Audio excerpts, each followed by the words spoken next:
Before we get into today's edition of Just the Truth, let me tell you about the latest special from Mike Lindell at MyPillow. The standard MyPillow, normally $49.98 for a limited time only, just $14.88 with promo code Joey. Go to MyPillow.com, click on the radio listener specials, and see all the specials. There's a limited quantity of just 10 at this special price. That's $14.88 with promo code Joey. Thanks for joining me in the PhD Weight Loss Studio. To lose weight for the last time, visit myphdweightloss.com. Welcome into this Christmas Eve edition. Glad to have you. Merry Christmas to you. Let's jump right in. House Speaker Johnson's allies are urging President-elect Trump to intervene as a messy speakers battle threatens to potentially delay the 2024 election certification. We got the details for you here. And speaking of the race for Speaker, Minority Leader Hakeem Jeffries says that Speaker Johnson can't rely on any Democrat support if, in fact, it comes down to that. We have the details on that as well. Senator Rand Paul released his annual Festivus report yesterday, calling out the Biden administration for spending over $1 trillion taxpayer dollars on what he's calling government waste, including a bearded lady cabaret show, Arabic Sesame Street, and a girl-centered climate action, to name just a few. Ford Motor Company is the latest company to donate $1 million to U.S. President-elect Donald Trump's January inauguration, and Ford even threw in a fleet of vehicles. I told you we'd be back. And ye shall know the truth, and the truth shall make you free. It's Joey Hudson. I wanted to name it the Joey Hudson bill, but, they don't allow you to put names on bills. But I wanted to call it the Joey Hudson bill because I know that one's been near and dear to you for a number of years. That's how it's done. Let your voice be heard. And the truth shall set you free. Here's Joey Hudson. Well, this could get nasty, folks. Speaker Mike Johnson is facing a critical battle for his political future as Speaker of the House. And the stakes, of course, couldn't be higher.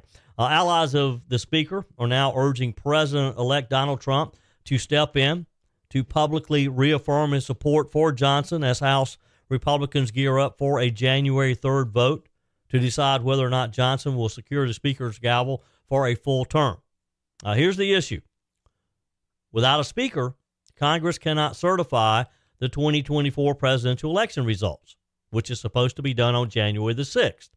This, of course, is a process crucial for Trump's inauguration on the 20th.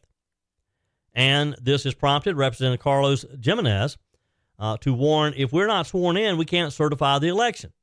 And trust me, folks, Democrats would love nothing more than to see chaos delay Trump's agenda, would they not?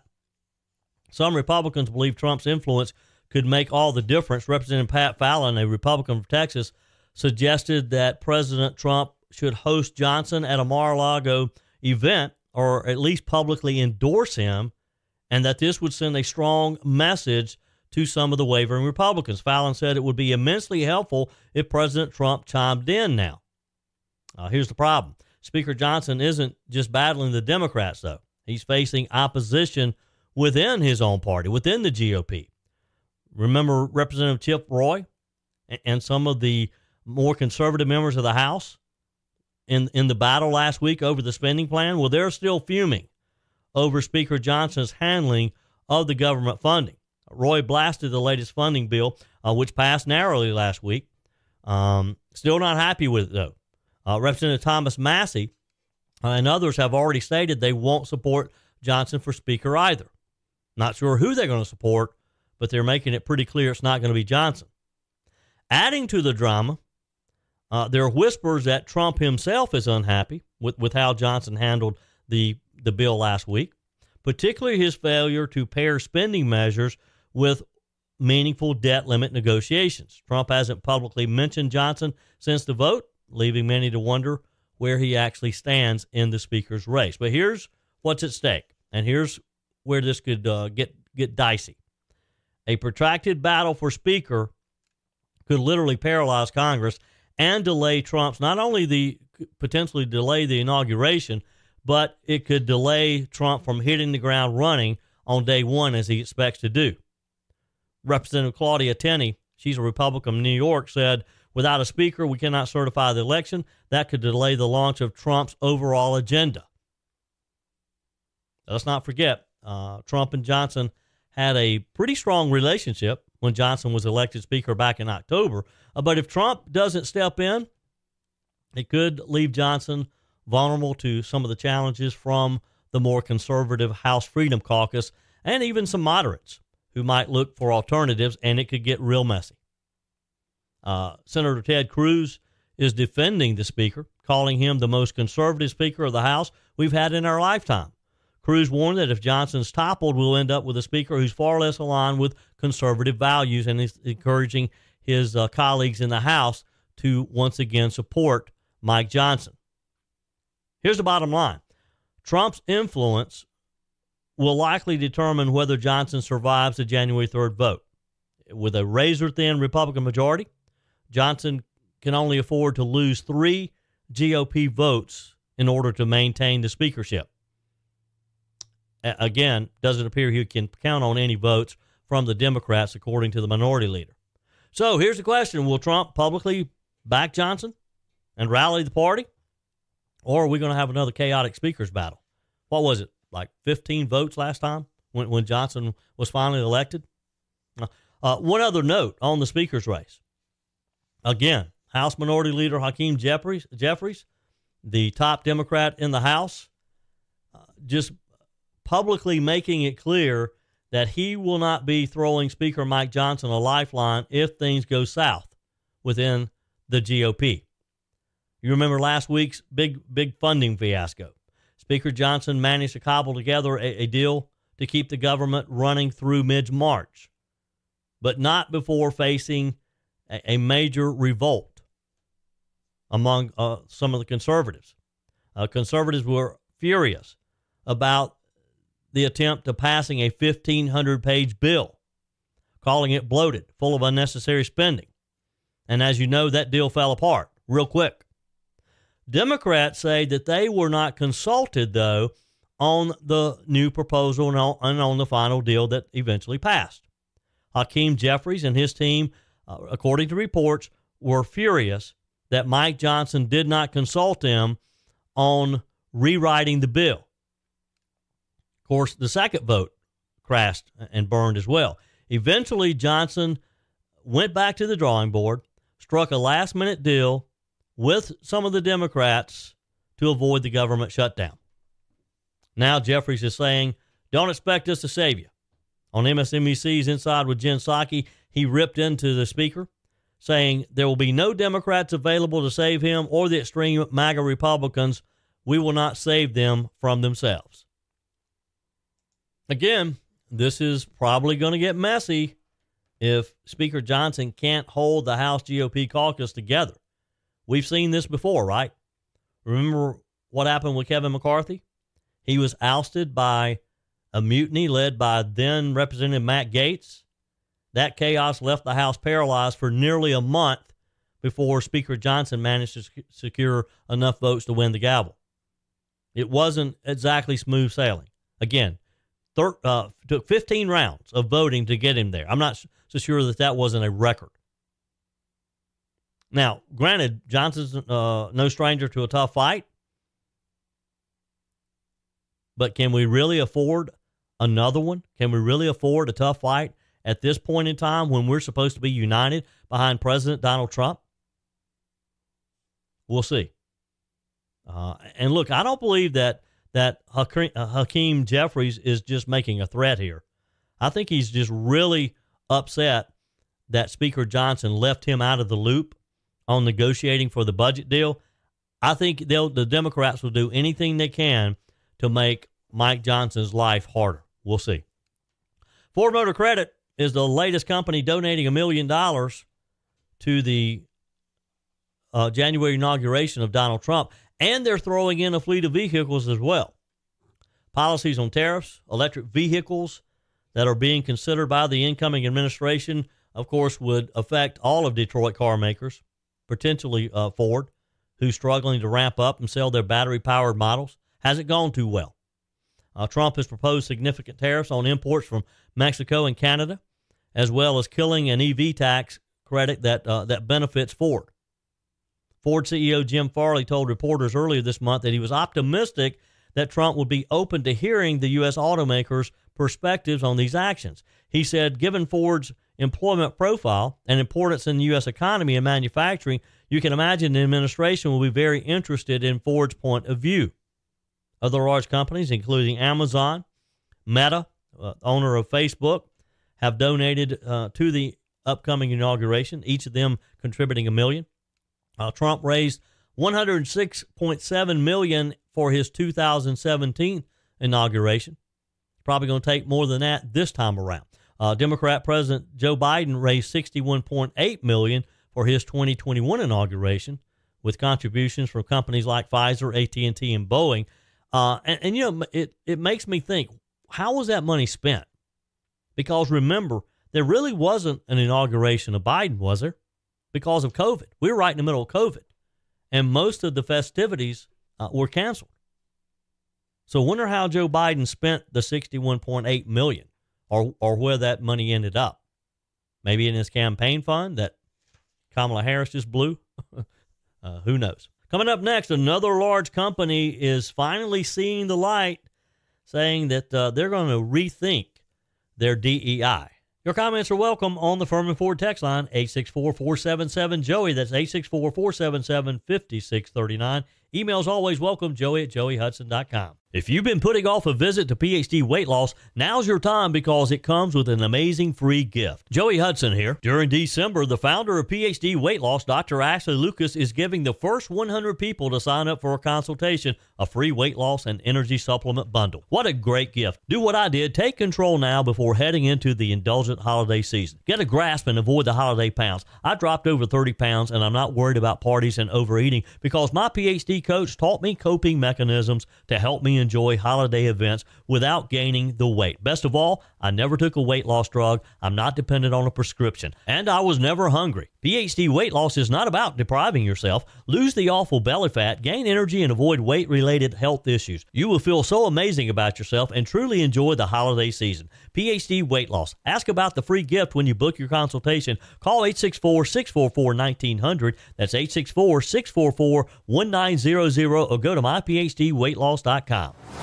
Former President Bill Clinton has been hospitalized in Washington, D.C. after developing a fever yesterday. According to his deputy chief of staff, Angel Urena, the 78-year-old Clinton was admitted to MedStar Georgetown University Hospital for testing and observation. Officials say this is not an urgent situation. Clinton is reportedly awake, alert, and in good spirits. Sources close to the former president told NBC News that he may be released as early as today, with one insider suggesting dehydration may have played a factor in his hospitalization. This isn't the first time, of course, that the former president has faced health challenges. He underwent quadruple heart bypass in 2004. He had stents inserted in a clogged artery in 2010. He was also hospitalized in 2021 for a serious infection that spread to his bloodstream. Clinton, who recently campaigned for Vice President Kamala Harris during her failed presidential bid, remains pretty active in public life. He just last month released his memoir, Citizen, My Life After the White House, and has a thriller novel with James Patterson slated for release next year. Looks like another large company is finally seeing the light. This time, Disney appears to be stepping back from the culture wars after facing years of backlash over its political and social messaging. This marks what many are seeing as a clear pivot back to their roots in entertainment. Just this week, Disney confirmed that it would be removing a transgender storyline from the upcoming Pixar animated series Win or Lose. A Disney spokesperson told Fox Digital, "When it comes to animated content for a younger audience, we recognize that many parents would prefer to discuss certain subjects with their children on their own terms and timeline." Well, finally, you recognize this. How did it take you this long? And why would you even consider a transgender storyline in an animated series like this? Why did you get to the point to where you had to take it back out? It should have never been inserted to begin with, right? This is a contrast to Disney's recent history, who it's just been sickening to watch them over the last few years. The company made diversity and inclusion central to messaging in their film and their TV shows. but they paid for it. They had a string of box office flops, declining public approval because of their wokeness. And it seems Disney may have heard the critics loud and clear. Disney CEO Bob Iger emphasized the shift earlier this year, saying in an interview with CNBC, "Our number one goal is to entertain. Infusing messaging as a sort of a number one priority in our films and TV shows is not what we're up to. They need to be entertaining." Yeah, exactly. People pay their money to go to Disney, whether it's their resorts or whether it's to see their movies, to be entertained. They don't want you putting or promoting woke issues and just putting it out there right in their face. I mean, it sounds like a major walk back, doesn't it? From the woke agenda critics have been calling out. And this isn't just about cartoons, according to the report. Disney recently made headlines when its subsidiary, ABC News, of course, settled the defamation lawsuit just last week with President-elect Donald Trump.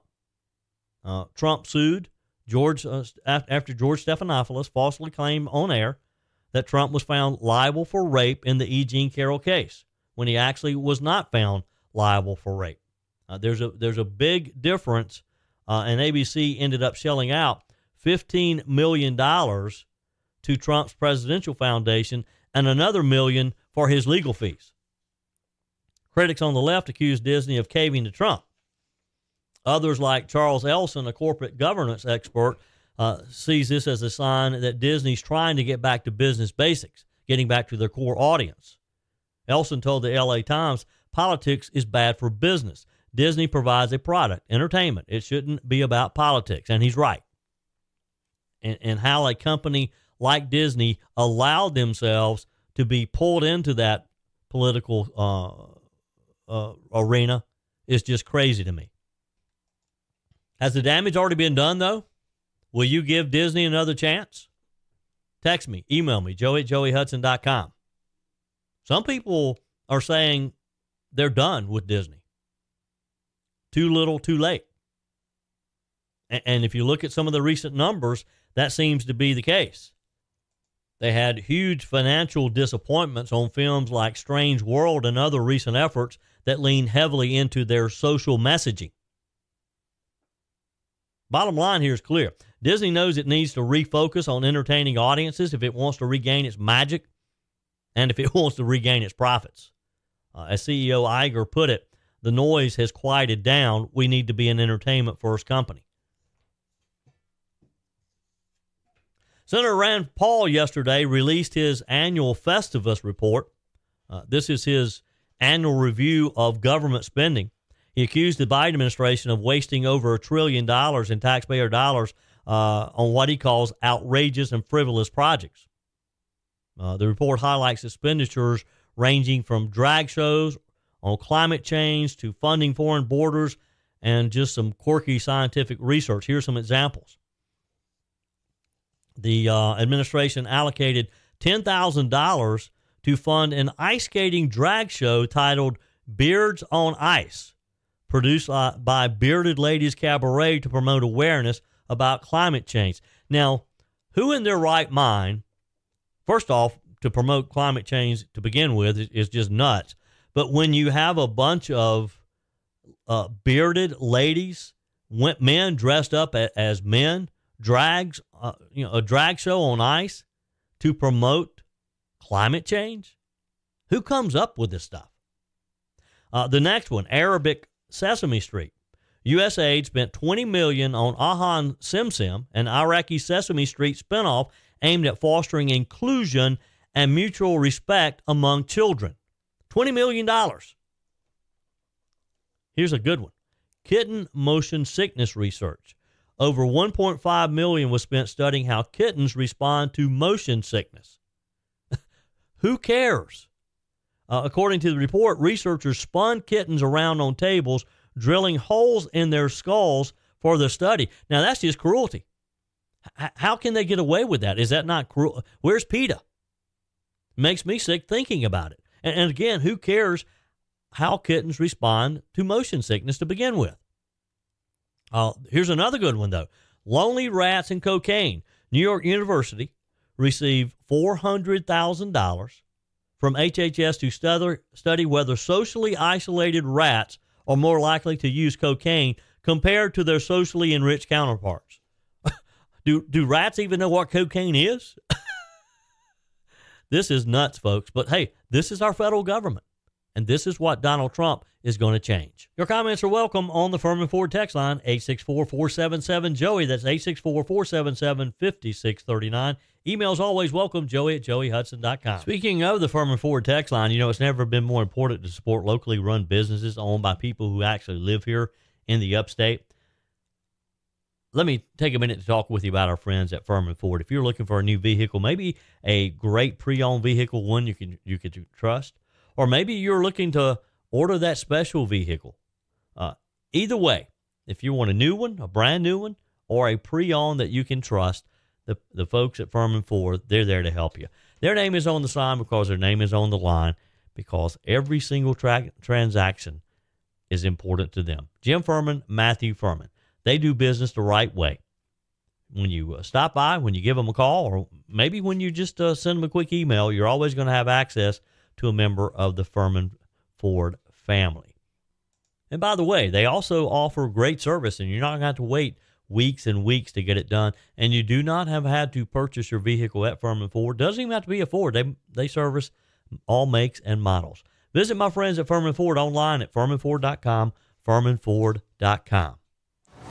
Before we move on, I've got to tell you about just a few more of these just crazy, wasteful spending as part of Rand Paul's Festivus report. Get this, and note the irony. The Biden administration provided $2.1 million to bolster border security in Paraguay. Joe Biden's more concerned about border security in Paraguay than he is his own country. Senator Paul sarcastically noted, nothing says America first like securing someone else's border. And then the electric vehicle push. The Department of Energy allocated $15.5 billion to automakers to accelerate the transition to electric vehicles. Nobody wants electric vehicles. We're not buying them. Ask some of the major dealers or car manufacturers. They're not selling. $15.5 billion. But here's my favorite.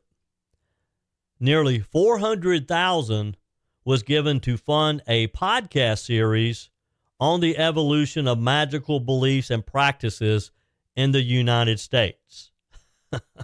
Hey, look, just the truth, I would have loved to have had $400,000 for my podcast, and it would have made a lot more sense than the evolution of magical beliefs. Wow. The tragic death of a sleeping subway passenger in Brooklyn, allegedly set on fire by an illegal Guatemalan immigrant, has sparked widespread outrage among New Yorkers. And it's raised concerns, as it should have, about public safety, about bystander intervention, and accountability within the city's transit authority. Here's a story, in case you missed it. On Sunday, Sebastian Zapita Khalil, a 33-year-old migrant from Guatemala, allegedly poured a flammable liquid on an unidentified sleeping woman aboard a Coney Island-bound F train and set her on fire. Horrifying video footage captured by bystanders who were standing there watching this and taping it on their phones, including an NYPD officer standing outside the subway car as flames engulfed the victim. Disturbingly, some bystanders, again, filmed the incident rather than intervening. Sadly, the woman died.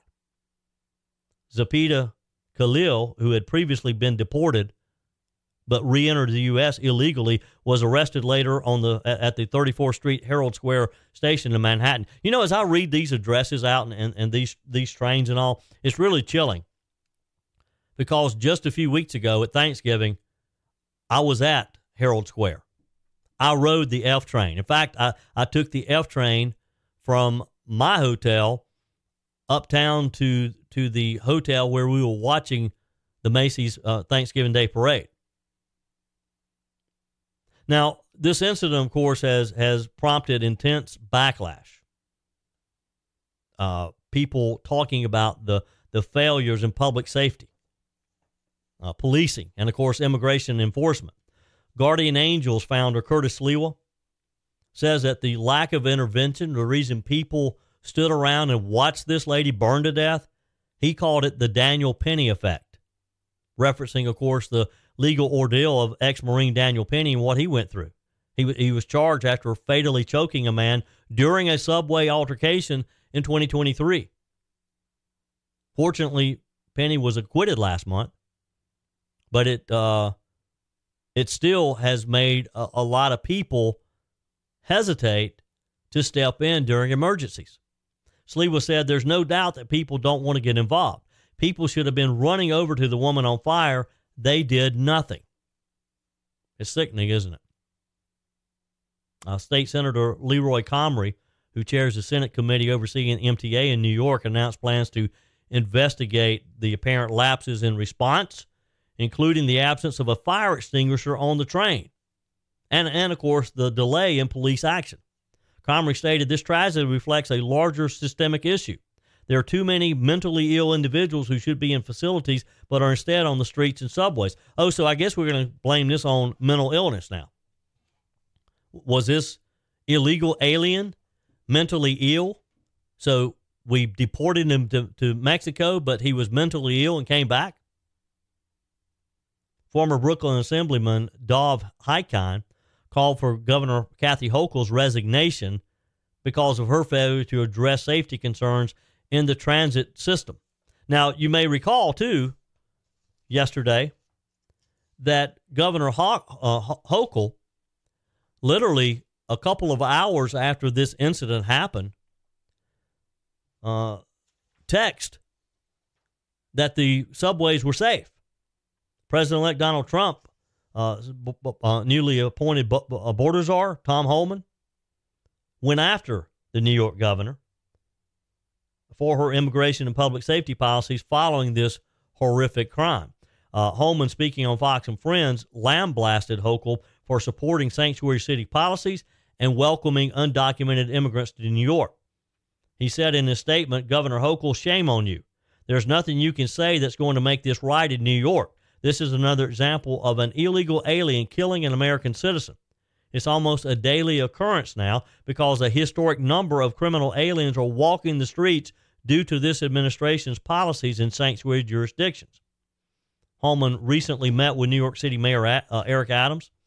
They discussed the city's migrant crisis, which, of course, has overwhelmed many of the city's services. But back to Governor Hochul and what has made this just crazy with her. Hours after this subway attack, Hochul posted on X celebrating reduced subway crime statistics, accompanied by photos of herself riding the subway with law enforcement, of course. She has guards with her. Here's what she wrote. "In March, I took action to make our subways safer for the millions of people who take the trains each day." She pointed to the deployment of the New York National Guard, the addition of cameras in subway cars, and an overall decrease in crime. As you can imagine, the timing of the post was bad. I don't know how someone on Governor Hochul's staff allowed her to post that. They had to have known. This was 2 hours after this poor lady was burned to death. And she's posting about how safe the subways are. Holman and other Republicans slammed the governor for focusing on the optics while violent crimes like Sunday's attack persist. And again, she posted a photo of her riding the subway with a cadre of security guards around her. I mean, get real. Still a lot of questions being asked, and valid questions at that. I mean, why was Zepeda Khalil allowed to leave the scene before being apprehended hours later? I mean, there were people around there. Supposedly there were police officers around there. They saw him. But yet it took some high school students who recognized his image after the images had been released by the New York police, and they saw him in another train station, again in Herald Square, which was a number of subway stops beyond where this happened. The other question, why was the required fire extinguisher on the subway car not available and used? Where was it? Or was there even one on the car? Prosecutors are awaiting autopsy results to determine the exact cause of death before proceeding with formal charges. And what's the appropriate charge for this guy? I mean, are we just going to put him away in prison for the rest of his life and us keep him up? I mean, isn't this a good example of when the death penalty is appropriate? This guy's here illegally. He kills an American citizen. Isn't this a time when the death penalty should be implemented? Of course, New York State doesn't have a death penalty. That's why they're charging Luigi Mangione. That's why the feds have stepped in and making it a federal crime so that they can pursue the death penalty against him. Brooklyn prosecutors, we're told, are expected to move forward with charges against this illegal. Again, once the autopsy is complete, officials and the public continue to demand answers about the many, many failures. But I want to get back to the idea and what Curtis Lewa was talking about, that you had all these people. And again, there's multiple videos that have been posted by various people who obviously were standing there with their cell phones videotaping this poor woman burning to death. Is Curtis Lewa right? Are people, after seeing what Daniel Penny went through, are they terrified to get involved to help a fellow citizen out? Is this what we've come to? And because of Daniel Penny, look, nobody wants to go through what Daniel Penny went through. That guy was that was just horrific, the treatment that this hero received. And I get that. But are we literally at the point to where we stand there and we watch someone burn to death because we're afraid of being prosecuted ourselves? Because we're afraid of intervening when someone is being murdered right there in broad daylight? Wow. Too bad there's not some federal charge that this guy, well, actually there is. I wonder if there is a federal charge. I mean, he came here illegally and committed a murder. Could that not be a federal charge so that prosecutors could seek the federal death penalty against this guy? Interesting thought. We'll have to check into that. Finally, the winner of the 5th largest Mega Millions jackpot in history has come forward 9 months after this life-changing event occurred. He won, or I say he, we don't know if it's a he. The person, the winner, won $1.128 billion. It was drawn on March 26th, sold in Neptune, New Jersey. The lucky ticket holder who chose their numbers manually matched numbers 7, 11, 22, 29, and 38, along with the gold mega ball number 4. The winner, who has opted to remain anonymous, has now officially submitted their golden ticket to begin the collection process. Thanks to New Jersey state law, they have the legal right to keep their identity private indefinitely, though they must verify their identity to the lottery officials, and evidently they have done that. The lucky winner has chosen the lump sum option, walking away with $537 million before taxes. So I guess Uncle Sam will get about half of that. So they won they won $1.18 billion. They got $537, and they'll probably keep $250. So you get $250 out of $1.28 billion. Of course, I could live on $200 million. The store owner, Richard Saker, previously had received a check for $30,000 from New Jersey lottery officials in March for his store's role in selling the winning ticket. On our text line today, Tony writes, Joey, do these politicians keep talking about helping their constituents when in reality they're not? I live in the city, and I'm paying school taxes on both, city and county, fire, school, trash, etc., etc. I sure don't feel any relief on taxes like they keep talking about. Why are we paying taxes on city and county? It's ridiculous. Well, Tony, that's the benefit of living in the city, if you can call it that. Because the city has their services, the county has their services. We all have to pay on school taxes, whether we have kids in schools or not. And that's the biggest part of your tax bill, Tony. Take a look at your tax bill.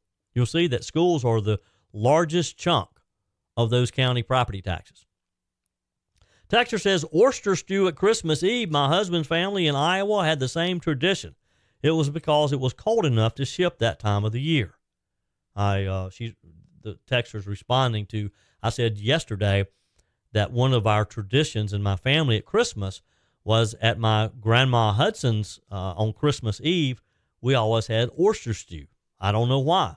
Never thought to ask her. We lost her years ago, but I loved oyster stew. Nothing wrong with oyster stew. Just doesn't seem like that's a Christmas type meal, does it? But after mentioning that, many of you text and emailed that you too had oyster stew on Christmas Eve. So evidently there's something there. Ray says, Merry Christmas, Joey. I'm all for taking back the Panama Canal. Who cares what the UN has to say about it? We need to tell the UN to vacate our country and move to Port-au-Prince, Haiti. It feels so good to have a real man leading our country. This is the best Christmas gift. By the way, my bride of 30 years and I have given our gifts to each other to Samaritan's Purse. Thanks again for all you do. Now, that's a good thing, good way to celebrate Christmas. Rather than buying something you probably won't use, give the money to a great organization like Samaritan's Purse. Good idea. Thanks, Ray. Appreciate your comment. Merry Christmas to you. Texter, the time between the election and the inauguration used to be 4 months, but it was changed in 1933 by constitutional amendment, the 20th, shortening the time by a full month. It used to be 4 months. I guess another amendment is needed if you want to shorten it even more. I think this is in response. I had a texter yesterday complaining because he felt like there was too much time between Election Day and inauguration. And the complaint was because of all these things that Joe Biden's doing as a lame duck. The argument was we shouldn't have given Joe Biden this much time to, for example, offer the pardons and give the money away that he's giving away. He's trying everything he can to sabotage Donald Trump before he even gets back to the Oval Office. Speaking of Joe Biden, he made waves yesterday with the controversial decision of commuting these sentences, the 37 inmates on federal death row. And what's worse, one of those commutations went to a convicted cop killer. And the Fraternal Order of Police is not happy, nor is anyone else, for that matter. Darrell Lawrence, the man responsible for the murder of Officer Bryant Hurst, is now off death row thanks to Joe Biden. And to say there's outrage, that's an understatement. The Fraternal Order of Police, Capital City Lodge, number 9, representing officers in Columbus, Ohio, came out swinging with a statement condemning Biden's move. They called it an inexcusable affront to Officer Hurst's memory.